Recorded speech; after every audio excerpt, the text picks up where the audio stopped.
Mercedes-Benz and Sir Stirling Moss have a very special relationship.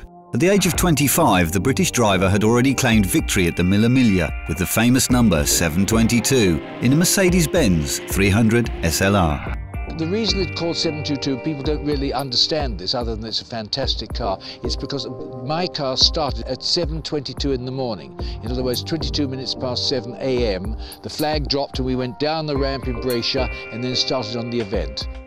From my point of view, of course, I remember the Mille Miglia, and probably the finest sports car ever built. I mean, the original 300 SLR was an unbelievable machine. We're talking of over 10 hours flat out in one gear or another. I mean, you don't just cruise along and back off, you know, in the Mille Miglia. It's a race.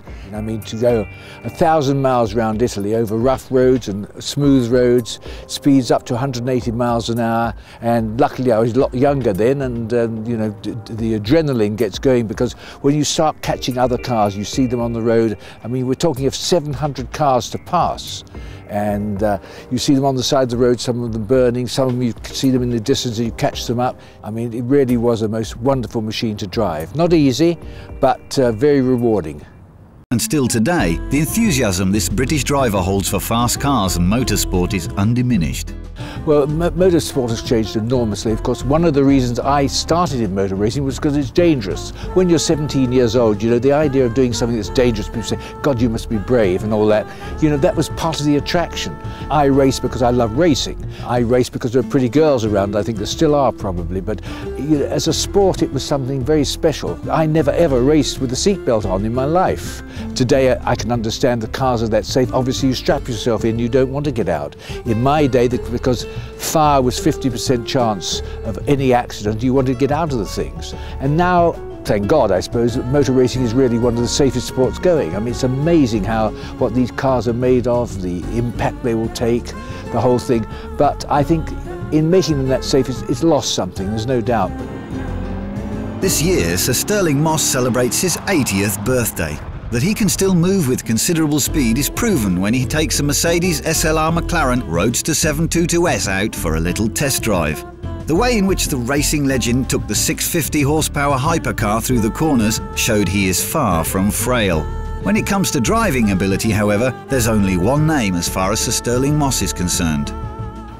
Well, for me, the greatest driver in the world ever was Fangio. I mean, Fangio was a fantastic person. He was a gentleman, very tough driver, but very fair in every way. He was really like a father to me. I mean, a fantastic driver, and I have a great respect and love for him.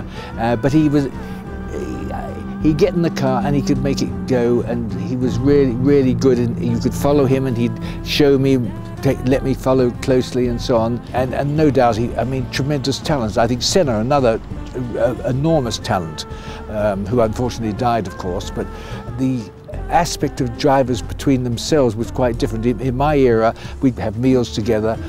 Today that doesn't happen because it's all very commercial, which is a shame, but nevertheless I think it still is a great sport.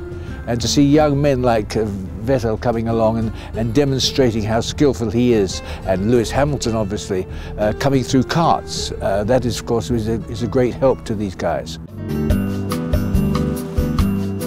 Naturally, motorsport has changed a lot in the last 50 years, but for Stirling Moss, his racing days remain unforgettable.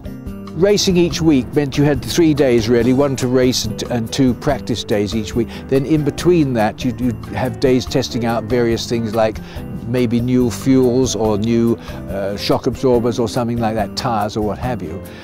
So I was with a car quite a lot of the time.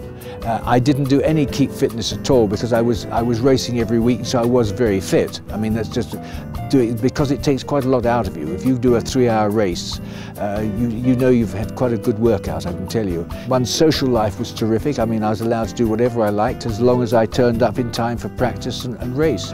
But no, it was a wonderful life. I can't think of any life for any young man that's better than being a professional racing driver. In 1955, Stirling Moss, together with Mercedes-Benz, became the first British driver to win the British Grand Prix. In the same year, he won the Mille Miglia in a record time of 10 hours, 7 minutes and 48 seconds, a record that was never to be broken and made Moss a living motorsport legend.